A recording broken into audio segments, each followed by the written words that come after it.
Nú erum við staddir hérna á einu fallegasta stað í bænum. Já. Herjólfsdal. Heldur betur maður. Og nú einhverjum farið að hlakka til. Nú erum við orðin spenntir sko. Já, það er stutt í þjóðhátíð. Það er 20 og eitthvað dagar bara. Já. Og við erum að setja alltaf í gang hérna í kvöld. Já, þetta er frábært. Setja upp veitingatjaldið og allt bara að fara á fullt. Já, eins og þetta veitingatjald, mér skilst að það hefur verið steypt hérna fyrir því, svona fyrir böndum ef eitthvað gerist. Ég sé þarna í hérna steinana. Já, það er steypt hérna niður angeri og til að halda því. Já. Og svo steyptum við fyrir hitt tjaldið í fyrra. Já, já. Það hélt nú samt ekki heldur. Það voru pínulendi. Já, já. Heilt tjald sko, það er ekkert smáræði. Alveg rosalegt. Já, já. En segðu mér Jónas, hvað er núna að gera? Þú ert formaður þjóðhátíðarnefndar. Já. Og hérna, nú er náttúrulega mikið að snúast hjá þér. Já, heldur betur. Og öllu þessu fólki sem fylgir þér. Já. Og það er stór hópur. Það er stór hópur. Við erum 7 í nefndinni og svo erum við með sko einhverja 50 sjálfboðaliða svona sem eru hér og svo fleiri hingað og þangað svona að vinna ýmis verk. Þannig að félagið býr vel að því að hafa alla sjálfboðaliða, heldur betur. Og við bara, byrjum á þessu og svo er þetta svolítið svona vinnustöðun okkar, það gerist mikið þarna inni.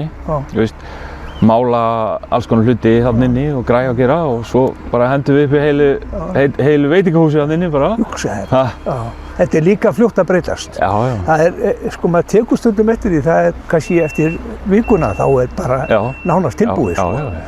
Og þessi hópur sem er hérna, ég sé að það eru eitthvað strákum úr IBF. Já, það er semst fótboltinn sem að tekur að sér að setja upp tjaldið. Já, ok. Og handboltinn í brennunni eins og þú segir. Já, það er svoleiðis. Þannig að það er svona ýmis verk sem að menn eru með, þú veist. Já, og bæjarbúar koma hérna líka. Já, já, bara fullt af fólki. Já, en eigum við ekki von á góðu veðri og...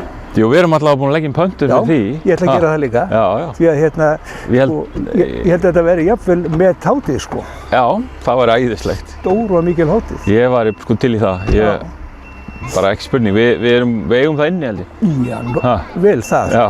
Það er alveg ábyggilegt. Heldur betur. Ég er alveg vissu það að fólki er fara að hlakka til hérna í bænum.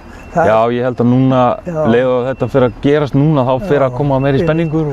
Og það er að flækjast inn inni til, taka svona rúnt og kíkja. Fyrir að sjá að það er að byrja að gerast eitthvað. Akkurat. Þá mynda spenningunni. Já. Er eitthvað sérstakt sem þið langar til að koma framfæri? Bara langar rosa, að Vestmannaeyingarnir bara taki þátt í þessu. Þó að það hafi verið eitthvað pínu erfitt í fyrra, bara, heyrðu, bara áfram og bara hafa gaman. Já, öll að njóta, fyrst og fremst. Svo eru hitt gestir og tökum bara vel á móti þig. Jónas minn, takk kærlega fyrir þetta.